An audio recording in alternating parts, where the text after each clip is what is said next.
Bueno, boa tarde e moitísimas grazas por asistirdes a esta presentación alrededor de unha saca de patacas de Francisco Coimbra que hoxe presentamos aquí na librería Cartabón. Moitísimas grazas a Cartabón por acollernos como sempre de brazos abertos e moitísimas grazas a Ramón Nicolás que nos acompaña tamén para falar do libro. No ano 1916 en Xerais publicamos Crónica Córnica, a primeira novela de Francisco Coimbra, unha novela sorprendente e unha novela que ademais foi finalista do Premio Xerais. Hoxe temos a segunda novela de Francisco Coimbra, que é un autor que naceu en Madrid no ano 1986, que estudou en Madrid e en Compostela, onde entendo que aprendeu o galego, e logo pasou a residir en Brasil, onde estivo nunha longa estadía de 10 anos, non? 10 anos. Na actualidade reside en Múnich, en Alemanha. Francisco Coimbra, ademais, ten o galego como lingua literaria. Esta é a súa segunda novela, pero é a súa segunda novela en calquera lingua. Así que a súa lingua literaria de adopción, a marxe das linguas que fale, é a súa lingua literaria, non? Unha saca de patacas comeza cando Mariluz, unha galega, chega ao porto de Macao, que é a cidade dos casinos, chega ao porto de Macao pois facendo un viaxe, chega nunha embarcación, por certo, ateigada de turistas. Macao é un sitio que recibe unha cantidad enorme de turistas, precisamente atraídos polo poder do xogo, e chega ao porto de Macao cunha saca de patacas.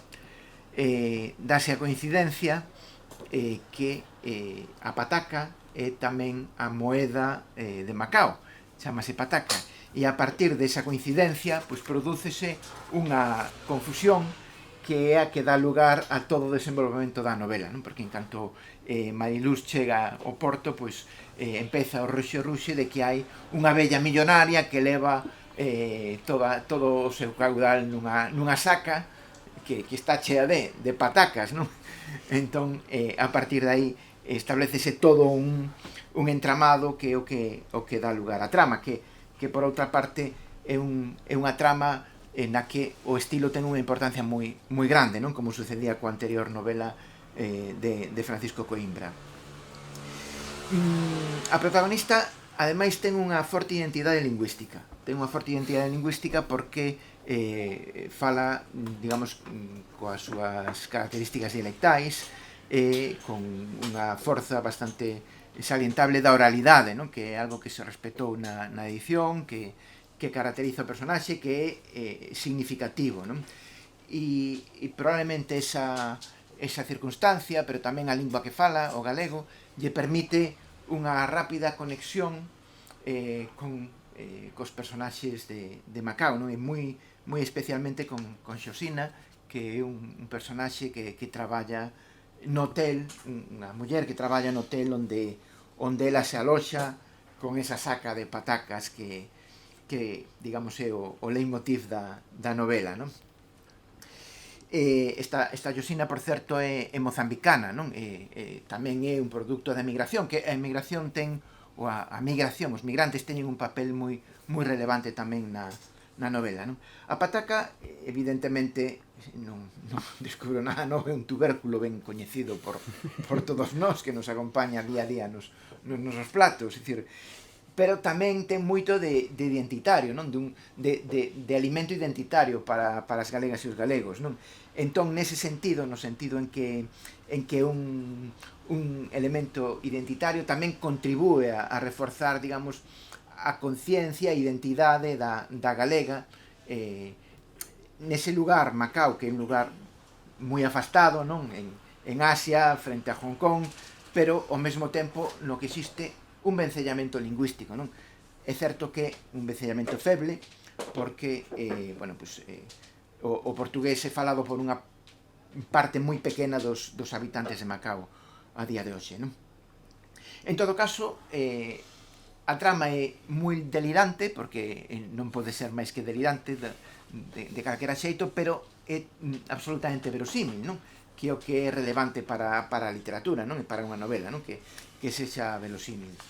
E se en Crónica Córnica o elemento fundamental era a lingua, que o era, non? E era o efecto que producía nun estado o espertar dunha lingua minorizada e o agromar con forza dunha lingua minorizada. Aquí a lingua evidentemente ten tamén moita relevancia, como viña dicindo, pero digamos no que se afonda é nas dimensións e nas xeografías da lusofonía, non? E tamén en certa medida en como Galicia pode conectarse co mundo a través desa lusofonía, e mesmo cun lugar tan afastado como Macao, onde a porcentaxe de portugués falantes é moi baixa, non? E iso faixe ademais ao longo de toda a novela cun marcado carácter social, non? Dicir, hai un marcado carácter social que pon de relevo, digamos, tamén un dos temas fundamentais do mundo de hoxe, non? Que é a distribución da riqueza, a injusta distribución da riqueza, e as diferenzas sociais tan grandes que existen no mundo, non? E moi especialmente en un lugar onde os turistas ricos acuden a xogar, a gastar os cartos nos casinos, en hotéis de luxo. Ademais, ao longo da novela aparecen eses hotéis, non?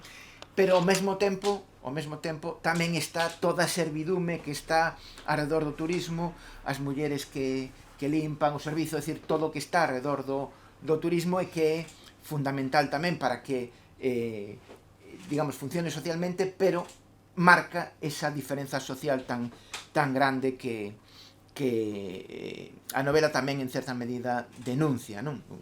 Non sei se é a palabra denunciar ou se é a intención de Francisco de renunciar, pero bueno, en certa medida creo que sí, que denuncia, non? Eu creo que evidentemente esta novela está escrita por un autor que ten unhas características que fan posible que escriba esta novela, non? Primeiro polo seu dominio do galego, segundo polo seu coñecemento da lusofonía, e en terceiro lugar tamén pola súa bagaxe de leituras das literaturas lusófonas, non? Da brasileira seguro, da portuguesa tamén e da galega tamén, non? Pero en todo caso eu sigo atopando aquí, por exemplo, o peso de Saramago, non? Como atopaba tamén en Crónica Córnica, non? Así que estamos diante dunha novela que fala dun lugar que en certa medida se pode considerar, entre comiñas, xeoestratégico, ou polo menos sí que o é en Asia, ou ten bastante xeoestratégico, que é unha rexión autónoma que está administrada por Portugal, pero que pertence a China, non? E que, polo tanto, desenvolve unha economía furibundamente capitalista dentro dunha economía dun estado de economía planificada comunista, non? O cal non deixa de ser outra contradición que se establece tamén e que marca tamén un pouco o propio, digamos, o que podemos ver na novela, non?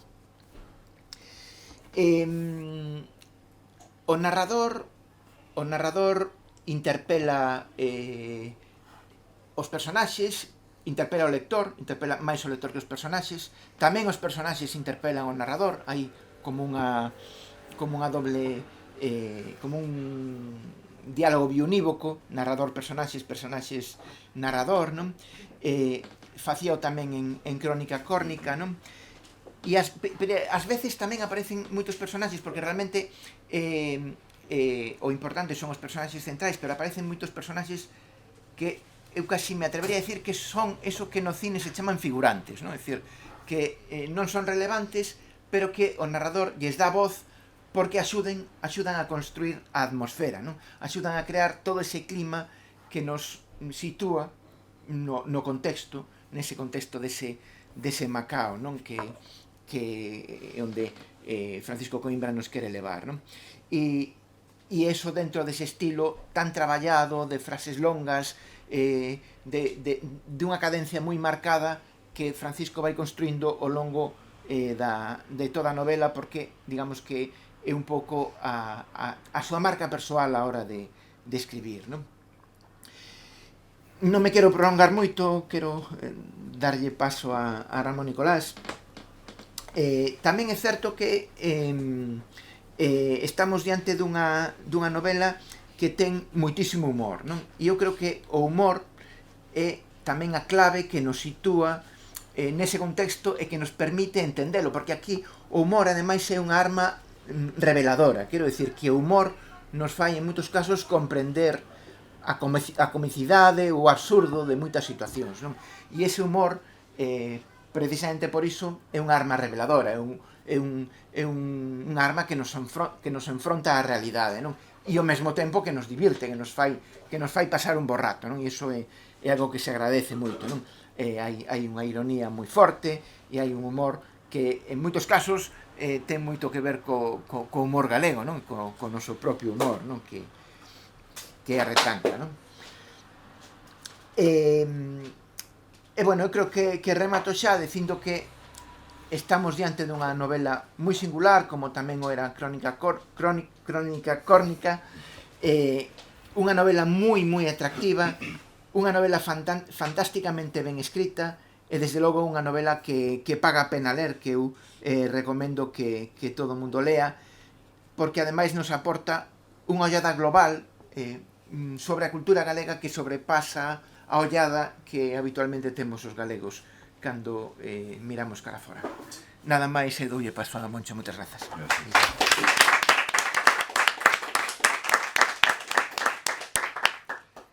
Ben, boa tarde e moitas grazas ao autor, Francisco, por querer contar comigo para esta presentación, xunto con Francisco Alonso, que fixo unha disección estupenda da novela e da que eu teño moi pouco que dicir respecto de cousas novas, pero en fin, é unha lectura moi coincidente e hai si algún detalliño e outras cuestións das que falarei tamén aquí, pero en liñas xerais estou moi de acordo coa disección que fixo, coa análise que fixo Fran Alonso desta novela. Darlle as grazas tamén á Librería Cartabón, por suposto, por esta amabilidade de ofrecer a súa casa de novo para unha nova presentación. Para min realmente o curso casi comeza hoxe, quero dicir, porque a primeira presentación do curso 2023-2024 e estou encantado de estar aquí convosco de novo. Vou falar brevemente de tres aspectos: un, o que é o autor, a singularidade do autor; en segundo lugar, de Crónica Córnica, a novela que aludiu tamén Fran, coa que esta saca de patacas pois tamén coincide, e finalmente, bueno, algunhas anotacións ou algunhas reflexións sobre a novela que hoxe presentamos.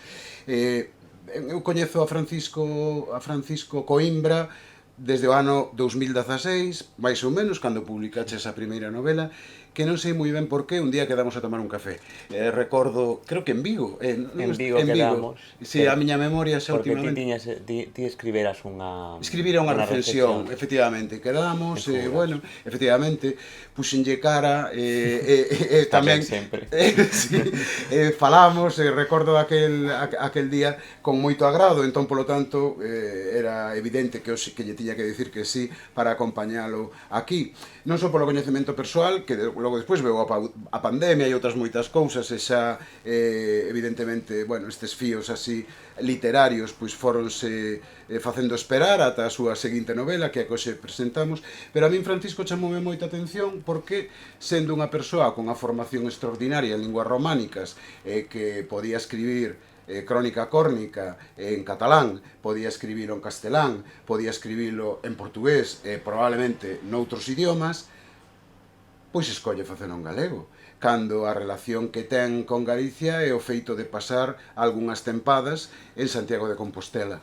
Entón, claro, isto é sorprendente, é gratificante, por noutro sentido tamén, dentro do sistema literario galego, que haxa unha persoa que se quere facer escritor galego por propia vontade. Creo que é algo que hai que aplaudir e que, por outro lado, bueno, a min gañoume para sempre. Quero dicir, unha persoa que pode escribir noutro idioma e que decide, ben, pois a miña lingua literaria vai ser a lingua galega, é algo que compre agradecer, públicamente, eu fíxeno en Crónica Córnica e desde logo fareino sempre, porque non deixa de ser un modelo extraordinario e do que moitas persoas que neste país pois, bueno, que cada quen fa o que queira e escriba no que queira, pero que teñen o galego como lingua literaria, que teñen o castelán, perdón, como lingua literaria, pois aquí está este outro exemplo dunha persoa que escolla a nosa lingua como vehículo de comunicación literaria e que eu creo que iso é extraordinario.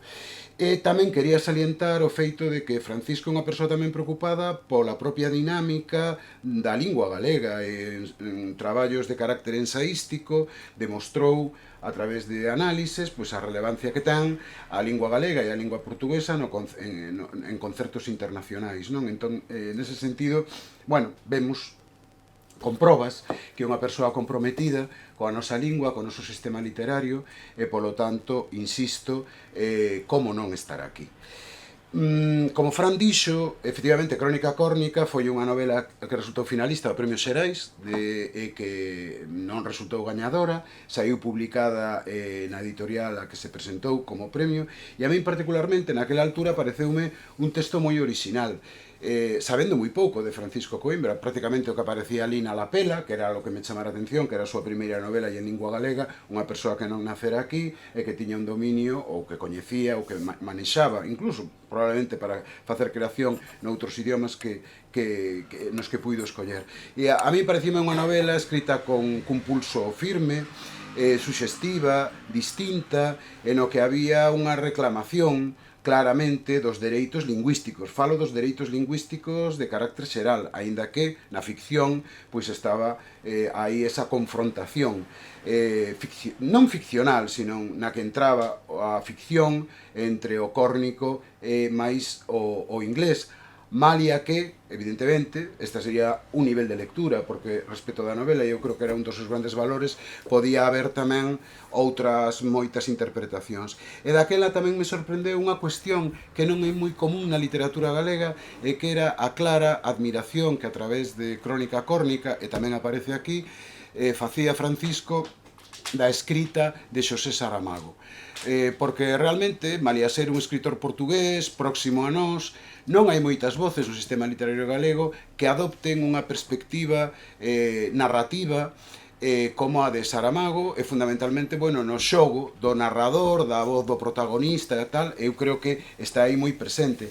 Ademais de outros motivos, como pode ser esa crenza nas utopías, na que sempre creu Saramago, que creo que tamén cree Francisco Coimbra, e como aparentemente incrible, o que non lle damos realmente razón de ser, pode converterse nun determinado momento na realidade. E a lingua en Crónica Córnica convertíase nalgo, nun símbolo de identidade, como aparece aquí co galego e como aparece aquí no portugués cunha saca de patacas, e que perseveraría na boca dos seus falantes contra a lingua dominante. Curiosamente, a lingua dominante é o inglés, que logo vai intentar defender aqueles territorios que o inglés cree que foron usurpados, non?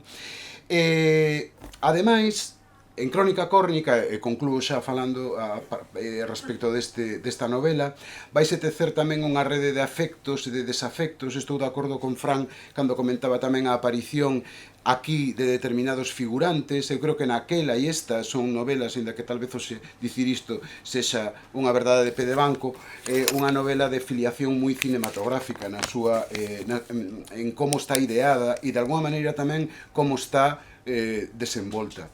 Esa voz narrativa, esa voz narrativa que eu creo que está en Crónica Córnica, mas tamén aquí, é aquela que de alguna maneira prefire non xulgar e antes opta por describir, non? Como se fose un relatorio na anterior novela, todo iso que ocorre, esa crónica dos acontecementos de carácter ficcional, pero cunha base que por que non podemos crer que nun determinado día pode ocorrer, e sobre todo nesa crenza de que falar córnico é un acto de alguna maneira de reivindicación, aínda que se poida crer desde outras instancias que falar córnico era un acto de vandalismo, de insurrección e incluso de terrorismo.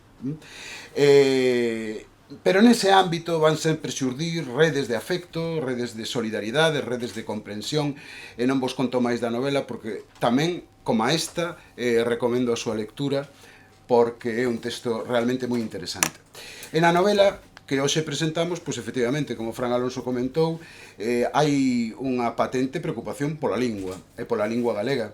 E basicamente, aínda que xira alrededor do asunto da temática ou da vivencia da emigración, porque efectivamente o personaxe central, Mariluz, é unha emigrante, que se asocia moi particularmente á emigración a territorios lusófonos, como é Macao, que xa quedou aquí comentado. Mais tamén hai claramente unha preocupación, como dicía antes, pola lingua e polo contraste que se xera en canto ás vivencias, en canto ás atmosferas, nun espazo moi concreto, como é o de Macao, que está a cabalo, como dicía Fran Alonso, entre o colonialismo, o comunismo e ese capitalismo tan voraz coa presenza de tantos casinos, hotéis e divertimentos para persoas que teñan recursos económicos.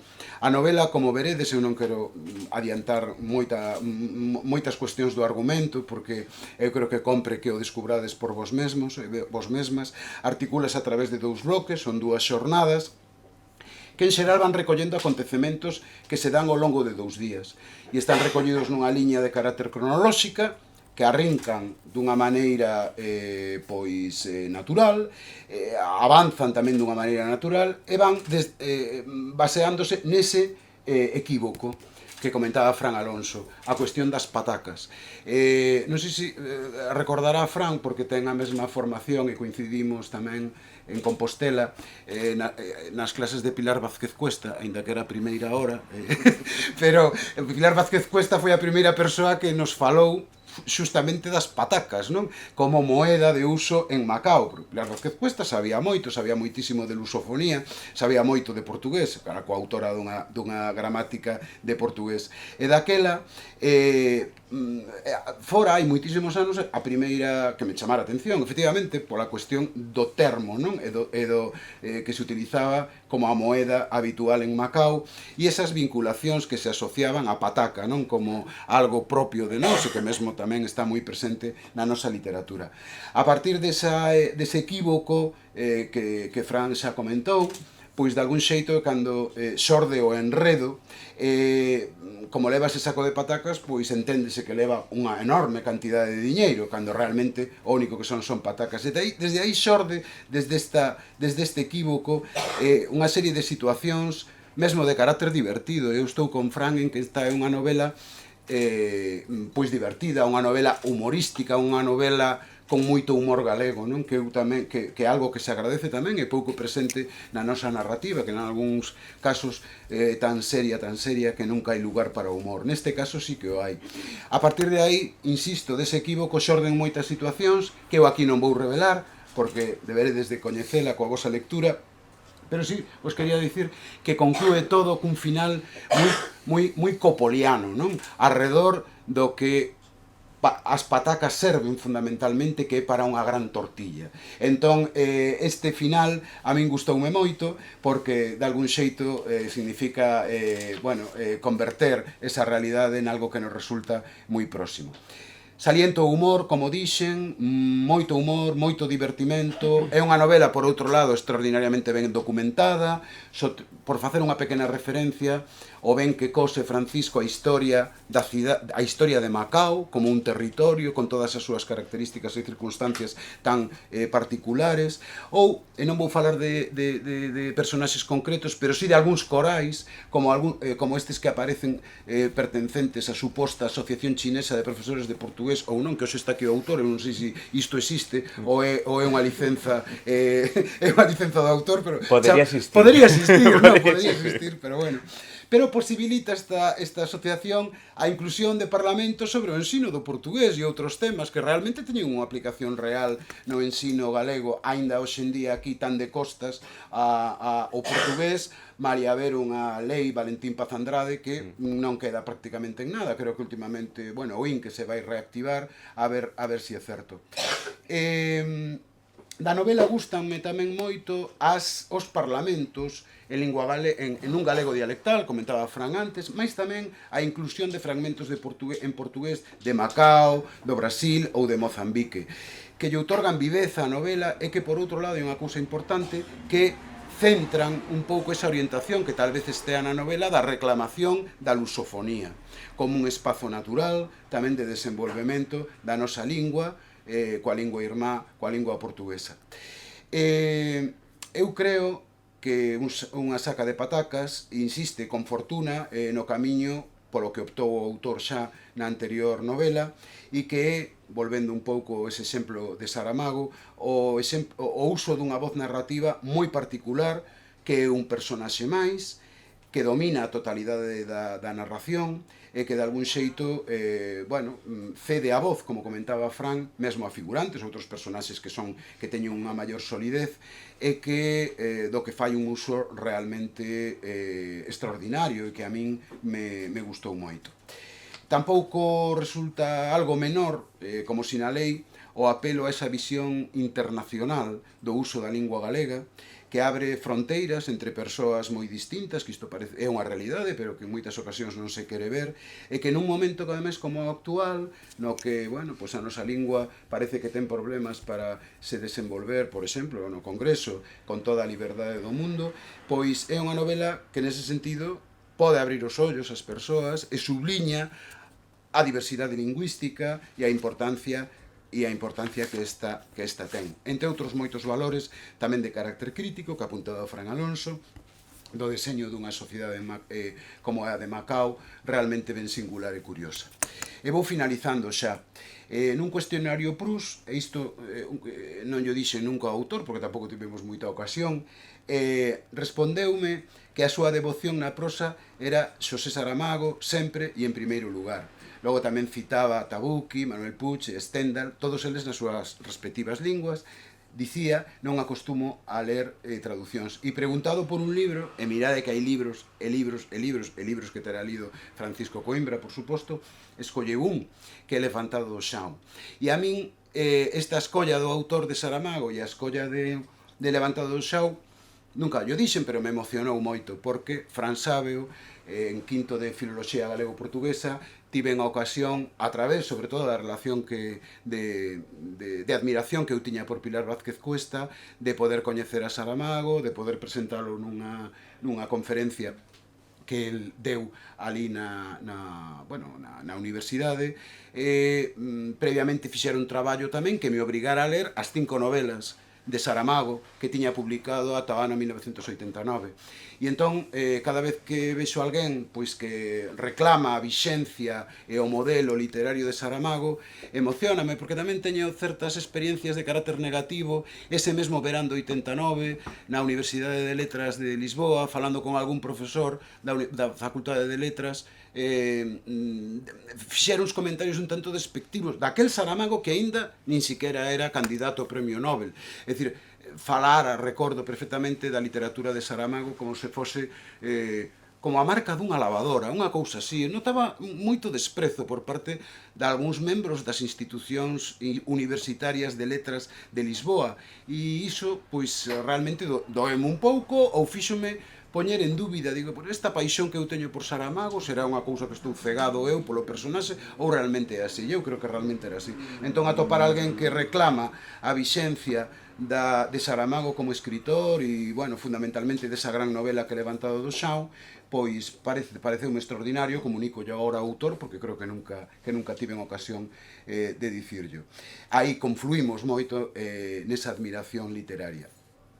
Por último, para rematar xa, nese cuestionario Plus, que xa abandonei, porque realmente, era bastante traballoso, pero é unha cousa que a min me serve para cando teño que presentar a algún autor ou autora, sempre vou a aquilo que el pensaba daquela, porque claro, o cuestionario Prus que Francisco contestou, sería no ano 17 ou 18, e probablemente hoxe as respostas serían totalmente distintas, non? Pero para isto, de alguma maneira, serviume. E había unha resposta tamén no cuestionario Prus, unha resposta generalista destas preguntas que facía Prus, que na realidade non era Prus, era outra persoa, e recibiu o nome de Prus, que era o que máis odia. O que máis odia.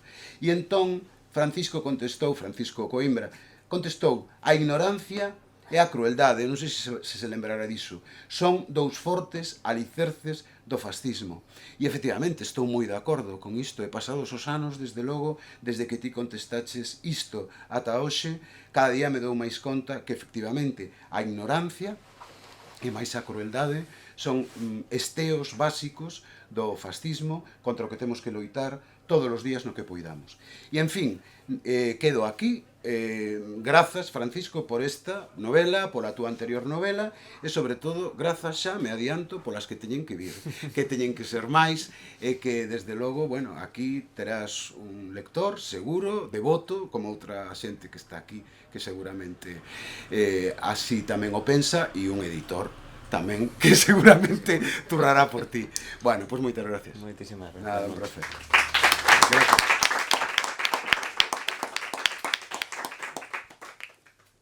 Agora a miña quenda. Pois, en primeiro lugar, eu me gustaría comezar polos agradecimentos e agradecer a xenerosidade, en primeiro lugar. A xenerosidade, obviamente, de Xerais, por acoller a miña primeira novela, por acoller a segunda novela, quen sabe tamén por acoller outras cousas que poidan vir aínda.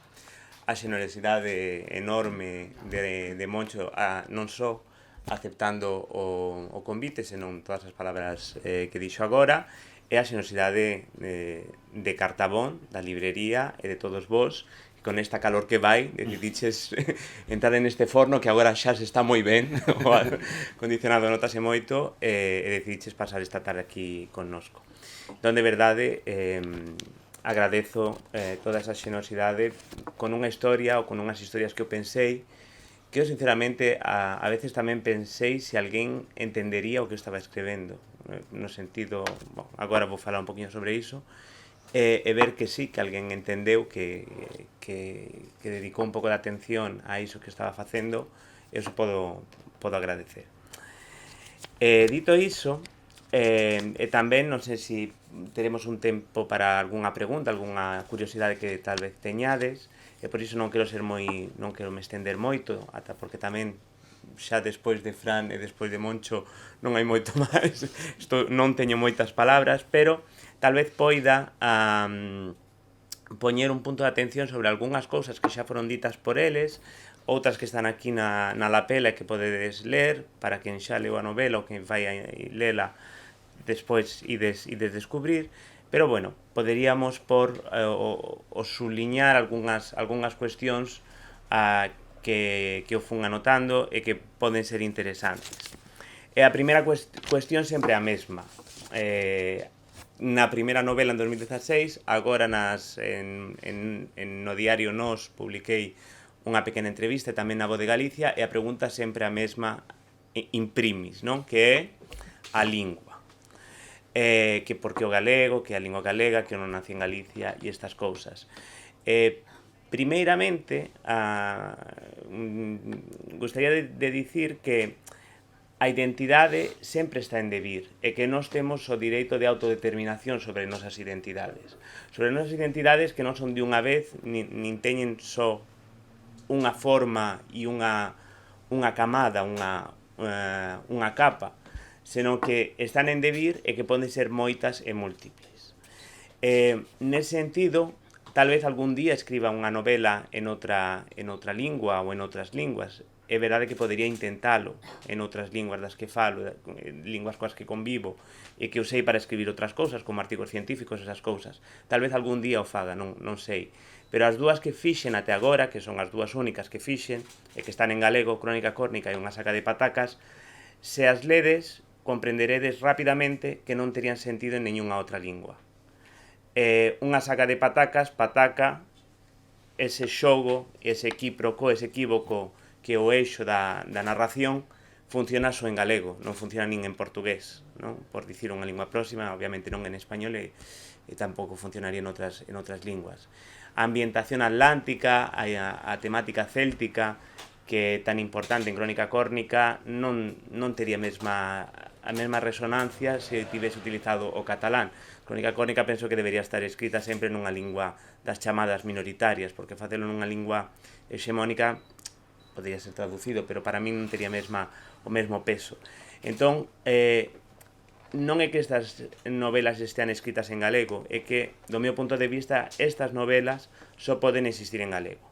Tal vez tamén un día chegue algunha traducción a algunha outra lingua, e iso sería perfectamente posible, pero o original, a narración, só ten sentido en galego. Sobre esta cuestión do galego, tamén, claro, o que eu quero é facer unha reflexión sobre as linguas. No final das contas, eu considero-me lingüista e sociolingüista. Pero a literatura permíteme algunhas ferramentas que co discurso científico, co discurso académico dos artigos científicos e esas cousas non podería atinxir, e que son moito máis ricas e moito máis interesantes e moito máis divertidas tamén, a veces, e que é o que me permite a literatura. Por iso que, en paralelo ao meu traballo como investigador, como pesquisador, na docencia, teño esta vea de narrador en lingua galega, porque a literatura permite falar sobre cuestións que un artigo científico pois non permitiría, e que poden ser moito máis ricas, nunha palabra. Nese sentido, as miñas novelas que están vencelladas polo galego non suceden en Galicia, porque eu nunca vivín un tempo longo en Galicia, entón esa vivencia persoal non a teño e non é importante para a miña narrativa. Sempre acontecen en lugares lonxíncos, non? Cornualles está máis preto de Galicia do punto de vista xeográfico e tamén do punto de vista cultural, por esa marca celta, non? Esa historia celta e atlántica, ese elo, non? Entre as nacións célticas partillada, pero é verdade que un lugar pouco explorado na literatura galega en xeral, en ese sentido é lonxínco, é fora de Galicia. Macao está na outra punta da lusofonía, digamos así, non? Con unha lusofonía tamén froito, resultado da colonización, e minoritaria tamén, estaría no outro extremo.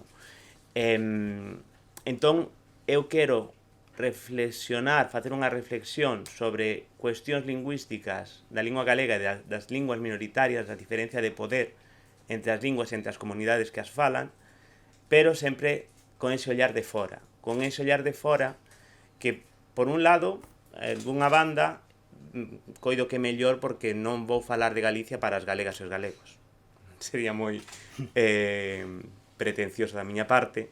E, por outro lado, porque o feito de facelo dende lonxe, ese ollar de lonxe, esa xente de lonxe, permite a ter máis unha liberdade maior para falar de cousas que teñen que ver con o noso día a día, a nosa relación coa lingua. Entón, esa miña relación son novelas vencelladas polo galego e novelas que falan desta situación e de outras situacións parecidas, pero sempre con ese ollar de lonxe, de quen escreveu de lonxe.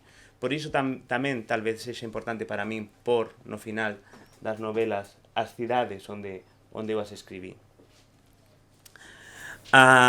Outras cousas que tamén quería conversar con vos hoxe é sobre esta segunda novela en relación con a primeira e en relación con Macao.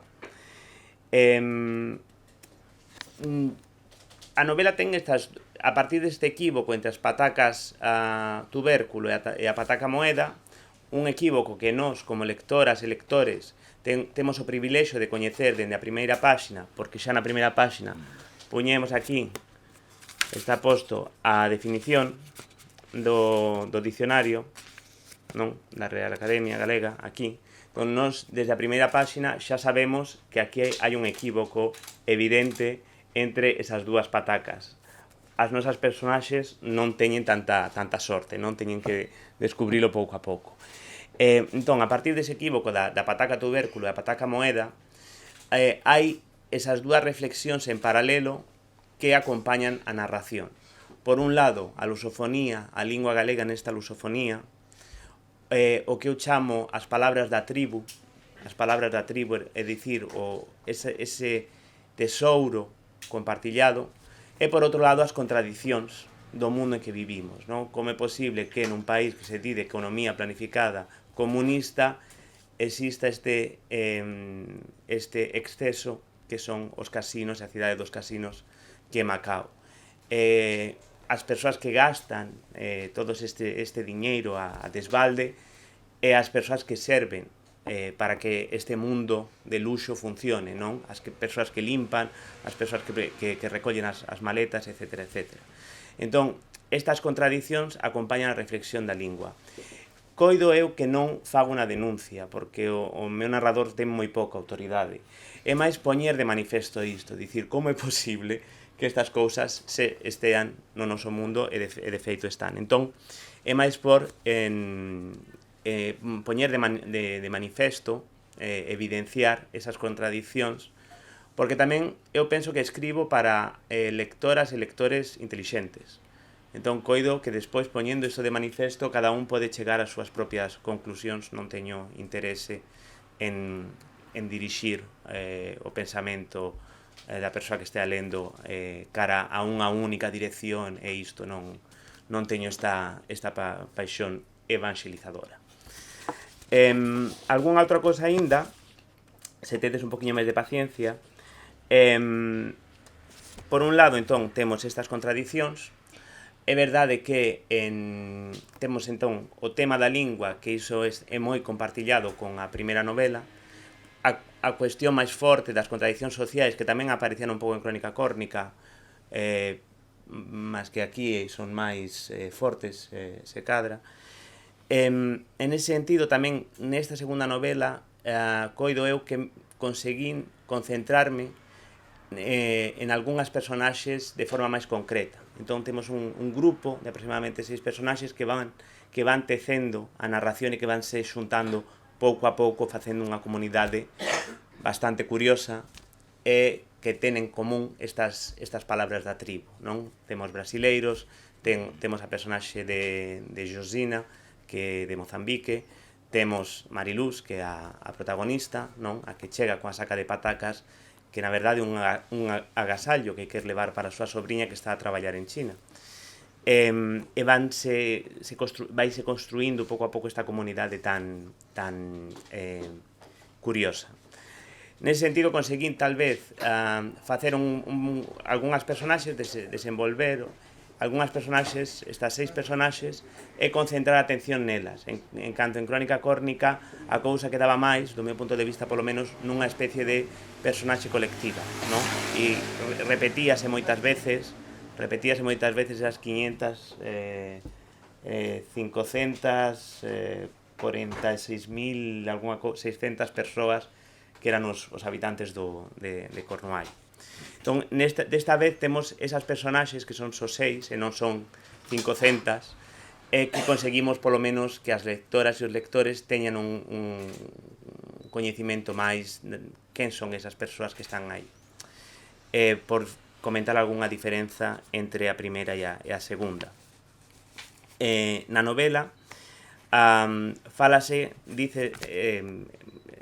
falamos sobre a cuestión da lingua e dicimos que somos depositarios da lingua. Na novela o narrador di que somos depositarios da lingua, non donos, non somos os donos da lingua, somos apenas as depositarias e os depositarios.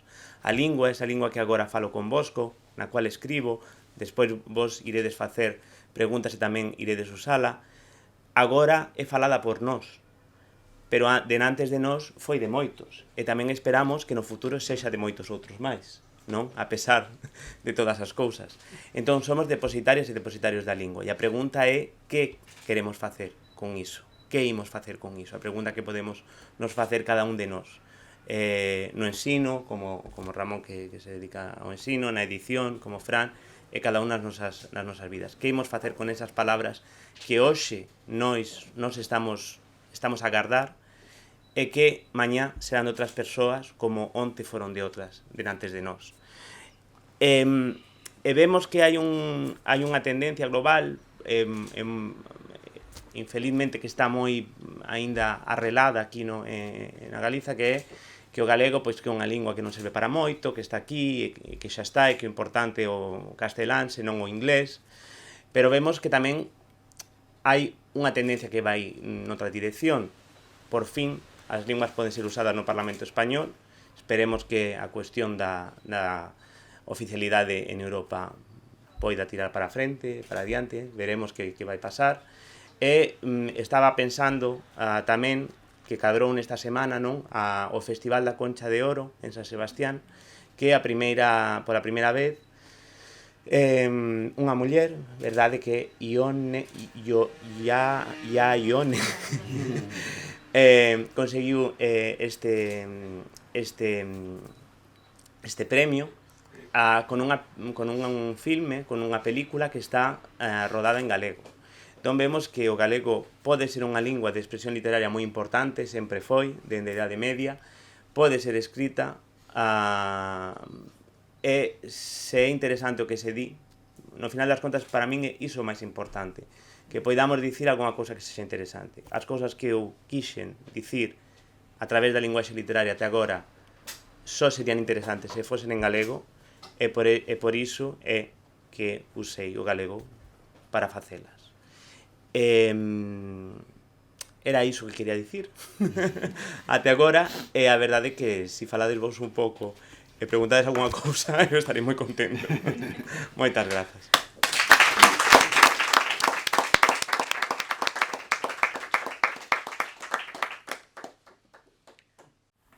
Hai unha pregunta aí. Vamos a ver, a novela está en galego e portugués? A ver, aclárame iso. Iso é moi interesante, porque a novela tamén quería ser un pouco coral. Non é a primeira novela que está en galego e en portugués, porque se pensamos en Periferia, verdade, que foi Premios Xerais 2011, por aí. Non sei se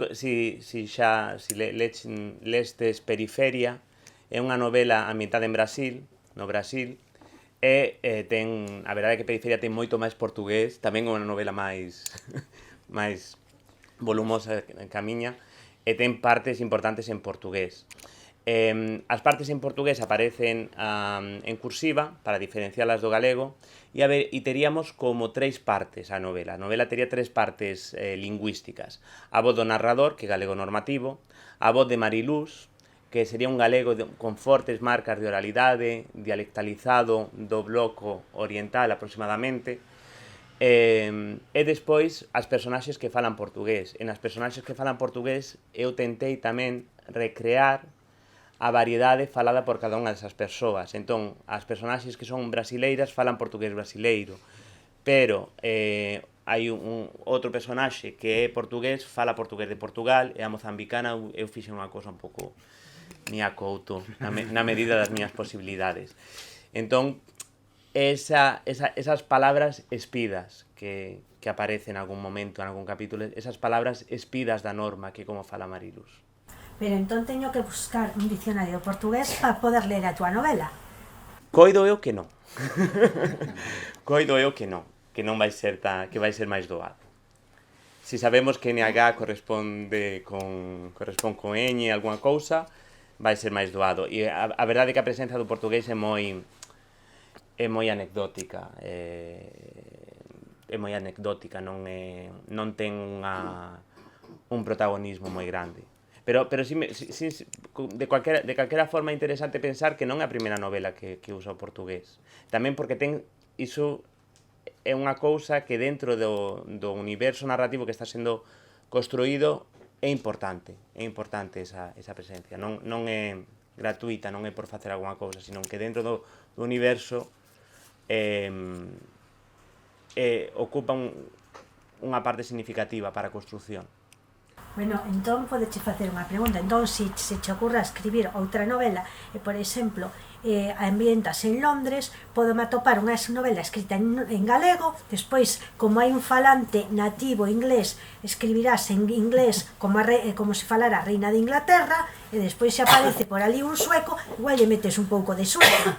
Bueno, nese sentido, en Crónica foi moito pior, porque había palabras en córnico, había palabras en italiano, había palabras en inglés, había palabras en normando da Idade Media, entón había moitas máis cousas. Aquí, por exemplo, claro, existe esta parte do portugués que é máis importante, no sentido que hai algunhas frases que están en portugués, en diferentes variedades de portugués, non nunha só.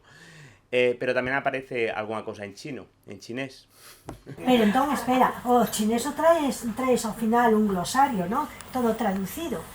Non foi necesario facer o glosario. Non, no caso do chinés xogo coa cuestión que Macao é oficialmente bilingüe, entón aparece en chinés e en portugués, por exemplo, o nome da rexión. Aparece, por exemplo, a palabra ladrón, que é sei, que é moi importante nun momento da novela, que está escrito con alfabeto latino, pero que é unha palabra en chinés.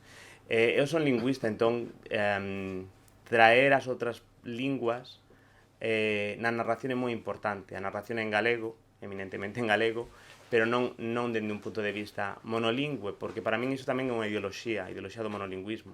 Non estarmos abertos a veces... Hai unha frase en castelán tamén na novela. Entón, non escribín até agora unha novela completamente monolingüe. Podeche facer outra pregunta? Fago. En que época está ambientada a novela? Agora, despois da pandemia. Despois da pandemia, sí. Trae algo tamén da pandemia? Trae algo da pandemia, sí. Digamos, claro,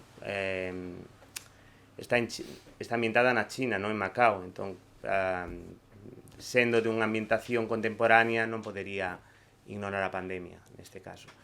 Non é tampouco unha cousa central, non é. E ti estuveches nos lugares dos que falas, estuveches en Macao, Nunca estiven, nin en Macao, nin en Cornualles. Gustaría moi moito, non cadrou aínda.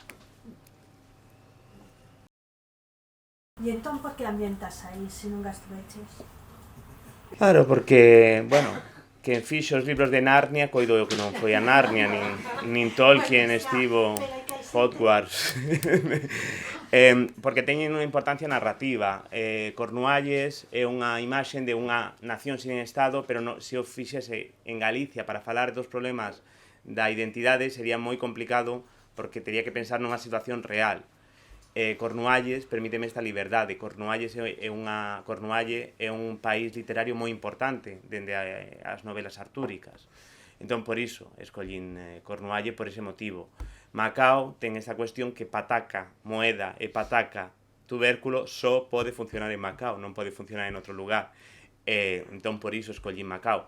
A partir de aí, é verdade que con unha boa documentación, se, por exemplo, falase dos casinos, da mesma forma que en Cornualle falábase do mapa que ia atravesando a personaxe, a verdade é que, mirade, con Google é posible sen ir ter unha idea moi clara de Macao en unha illa, como funciona, como se chega polas pontes, aparece un momento que as personaxes van polas pontes, onde queda este casino, onde queda aquele outro casino, como é a xeografía de Macao.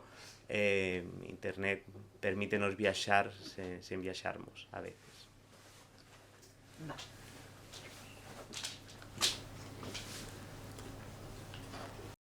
Antes falaches de Saramago como un escritor que che gusta, non? E da literatura galega, digamos que sei que a coñeces, que é o que che interesa. Moi boa pregunta, moi interesante. Na literatura galega, en primeiro lugar, é un pouco tópico dicilo, pero é verdade. A figura de Rosalía é importantísima, non? A riqueza lingüística, a riqueza de vocabulario, a construción dunha linguaxe poética, da forza desa linguaxe de Rosalía, para min é un motor fundamental, un motor poético, un motor de poética fundamental, Rosalía. Por exemplo, Saramago é un escritor, principalmente levantado do xón, que algunha vez en casa gusto de reler só por ler un bocadiño, e Rosalía é unha cousa que tamén fago, non? Porque a potencia poética de Rosalía para min é moi singular.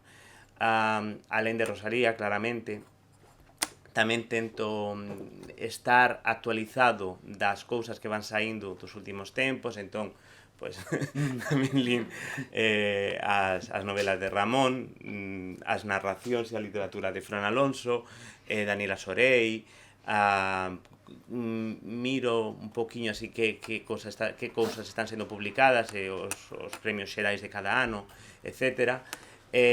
Pero é verdade que a miña parte preferida de narración, se falamos de Rosalía en canto poética, a miña parte preferida de narración son os escritores do século XX, non? Cunqueiro, Ángel Fole, tamén son moi Cunqueiro, claro, pois é o pai un pouco da materia de Bretaña esta, a moda galega, e desa materia de Bretaña a moda galega bebe moito Crónica Córnica, que foi a primeira novela.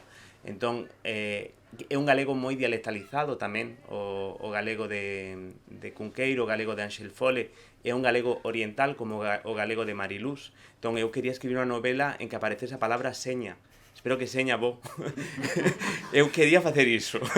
E por iso escollín que Mariluz falase. Porque tamén pensei, cando construín a personaxe de Mariluz, Mariluz fala galego, fala o seu galego. E nese sentido, a Xerais foi moi xenerosa de permitir, en ningún momento foi un problema esas formas non normativas de Mariluz. En ningún momento foi ningún problema iso. E Mariluz fala un galego que un galego oriental que lembra un pouco, polo menos do punto de vista dialectal, o galego de Ángel Fole o de Álvaro Cunqueiro. Perdón, un galego que Mariluz fala este galego así dialectalizado, que lembra un pouco estes escritores do século XX. De todas maneiras, ningún deles é totalmente fiel á súa variedade, Claro. Porque o Cunqueiro, por exemplo, ten moito do galego occidental, polo que sexa, pero si ten moitas cosas desa zona. Tamén eu documenteime un pouco para que as palabras de Mariluz fosen coherentes, non facer unha cousa así completamente incoherente, pero é verdade que non deixa de ser unha recreación literaria e que despois relendo as partes de Mariluz dixen este trazo dialectal aquí debería ser un poquinho diferente, pero non deixa de ser unha recreación. En ese sentido, que era o que quería dicir antes, pensei que, por exemplo, se Mariluz falase con geada, sería como moi tópico, non? Como moi evidente facer un galego dialectalizado con geada. Entón, o galego de Mariluz non ten geada. Geadas e seos son como moi... Vamos falar en galego dialectal, pois imos falar con geada e con seseo. Entón, Mariluz é máis ese galego oriental que onde eu situei a súa orixe xeográfica. E que tamén ten unha función na narración, porque permite identificar rapidamente cando está falando Mariluz, cando é Mariluz quen toma a palabra, ou algunha das súas veciñas, que tamén están por aí, pairando. Supoño que estarás de acordo comigo en que se os galegos, en concreto os escritores galegos, lesen máis en portugués, o galego melloraría, porque supoño que ti repararías en que hai moitas cousas do galego que non son, digamos, moi... Podo che por exemplos, que se a locución, por suposto, eu teño claro que un calco da forma castelá, cando en galego temos como un montón de formas para dicir iso, non? Por exemplo, xa ora que sí, claro que sí, a voce que sí, e logo, que un dos usos máis ou menos é parecido a iso, Madia leva ten algún valor, vamos, pode funcionar así tamén en algún contexto, naturalmente, decir un adverbio, en mente, como un montón de formas. Esta forma, por exemplo, non existe en portugués, non? Por supuesto, en castelán, non? Estou dicindo, quero dicir, claro, a Real Academia admite esa forma, pero esa forma eu teño moi claro que non é unha forma correcta. Podíamos seguir dicindo máis cousas, por exemplo, non sei, que hai moitísimas. Iso, eu si estou convencido de que se lésemos máis en portugués, sabendo distinguir, claro, o que non pode ser galego e o que sí, non? É dicir, o que é común, pois creo que melloraría moito o galego, porque, xa digo, incluso a Academia admite cousas que está claro que non... Outra, por exemplo, de léxico. A pesar de que no himno galego falase de fogar de Breogán, eu teño claro que a forma lexítima galega é lar, non fogar. Porque se les Rosalía, en Rosalía aparece o 98% das veces lar, pero nos escritores do Rexurdimento en xeral utilizan lar, non fogar.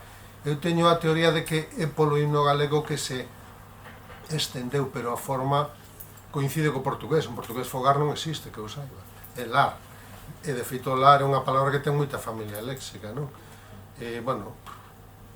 Agora non se me ocorren máis casos, pero hai moitos casos. Eu penso que se queremos levar a serio ou tomar en serio a literatura galega, eu tento levala a serio, temos que pensar no portugués, evidentemente, e tamén xa ahora temos que pensar no portugués, e non só, temos que pensar dun punto de vista das outras literaturas. En ese sentido, o traballo de crítico literario, por exemplo, de Moncho, pois é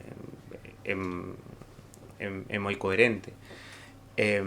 Estar abertos a esas outras, ou seja, porque senón é sempre pensar nesta dicotomía castelán que é o forte e o galego é unha parceliña aquí, non? Entón, se conseguimos ampliar un pouco os horizontes, en primeiro lugar para o portugués, que a forza e a presencia é importante, dende logo, xa ahora é unha cuestión que pode reforzar o galego e axudar tamén a encontrar unha identidade autónoma, unha identidade que non depende de outra cousa que seja tomada como modelo ou como antimodelo, que para min ese tamén sería un problema. E moitas veces a influencia máis forte, porque o léxico é fácil de detectar, pero a influencia sintáctica é moi importante. A construcións, locucións españolas, castelás, porque tamén temos unha situación de bilingüismo social, iso non pode ser negado tampouco. Entón, por exemplo, eu falo portugués, moitas cuestións sintácticas para min está moi claro onde hai unha presencia sintáctica do castelán sobre o galego, pero deberíamos, se levamos a serio o galego como sistema autónomo, como un sistema que non depende de outro, temos que pensar na identidade do galego, no diálogo co portugués e no diálogo co español, porque é un diálogo histórico tamén, co diálogo co castelán e cos outras linguas do seu entorno. Iso ben, naturalmente debe ser así. Sí. Non está moi convencido. Sí, no, pero estoy pensando en outra cosa. O que pasa é que eso xa sería meterse en... Pero si eu creo que o galego, a ver, ten que aproximarse ao portugués máis, ten que ter autonomía. Entón, claro, se ti lees en portugués e lees en galego e lees en todas as épocas, bueno, vas distinguindo que é palla do que é bo, non? E bueno, eu, como xa teño uns anos, pois cheguei a unha serie de conclusións, non? En casos deses, non? E copiase moito, por exemplo, hai cousas que nunca se dixeron aquí, agora dinse, eu que sei, por exemplo, iso, a despedida, como se di agora? Venga, non? Ou veña, tal. Eu iso, ouvi unha vez a unha persoa de Zaragoza por teléfono e quedei sorprendido, non? Hostia, que raro. E a partir de aí, xa todo foi veña. É unha forma calcada do castelán, evidentemente. E do castelán de España, porque nos países de América Latina non existe. Non, de España, por iso, pero nos a parte de Ica logo, até logo, deica, vémonos, bueno, en fin, unha serie de formas que non nos faría falta, claro, pero iso, críticamente, pois, copiamos, seguramente pola poder grandísimo que ten a lingua, non? Pero hai moitas cousas, non? Tamén un pequeno aparte do que pasa na novela, do que acontece, é que temos esas personaxes que vanse encontrando, que xiran ao redor desa saca de patacas, e ao mesmo tempo, en paralelo, hai un congreso de unha sociedade de profesores de portugués de Macao, que non existe, pero podería existir perfectamente, que están ali para falar do portugués. E tamén é unha visión moi, neste sentido, española, pensar que o portugués funciona como o castelán. Aquí xa estaríamos falando de política lingüística internacional e tal, porque das chamadas linguas internacionais, porque o español é unha lingua que está profundamente organizada a través das academias da lingua e da SALE, que é a Asociación de Academias da Lingua Española e tal, e funciona así, están moi integradas. Ti compras un libro en castelán aquí en Vigo, en Bos Aires, en México, é igual, é o mesmo libro, a mesma edición. En portugués isto non funciona así, entón tamén ata ese interés reintegracionista que moi eu respecto profundamente porque é importante, pero tamén pensar que no outro lado van a topar unha construción de política lingüística paralela ao que coñecemos do castelán é que non funciona así, porque os libros que se publican en Portugal e os que se publican no Brasil teñen editoras diferentes, as traduccións son diferentes. Entón dicían, nese congreso da narración chegan uns representantes reintegracionistas galegos dispostos a se reintegraren e en vez de encontrar e atopar un continente ao cal se reintegrar, encontran un arquipélago esfarelado, porque a lingua portuguesa é moito máis así, un arquipélago esfarelado. As persoas que coñecemos o outro lado, é claro que eu non teño a verdade absoluta, pero que temos esa experiencia de que a lingua portuguesa non está integrada como a lingua española. Mas o portugués en Portugal, o estándar, si barreu prácticamente o barre todas as variantes dialectais, porque iso velo tamén na literatura, non? É dicir, mesmo os dicionarios actuais de portugués de Portugal, ti buscas cousas que veñen en autores como Aquilino Ribeiro ou así, que e non encontras, ou seja, non están, non aparecen. É dicir que é moi centralista nese sentido tamén, non? Claro, tamén un país relativamente pequeno, entón... Inda que a variedade das linguas, en linguas vivas sempre hai variedade, non? Eso, a xente sorprendese, pero iso sería o normal, non? Mentre o estándar non nas barras, claro. Bueno, por la miña parte.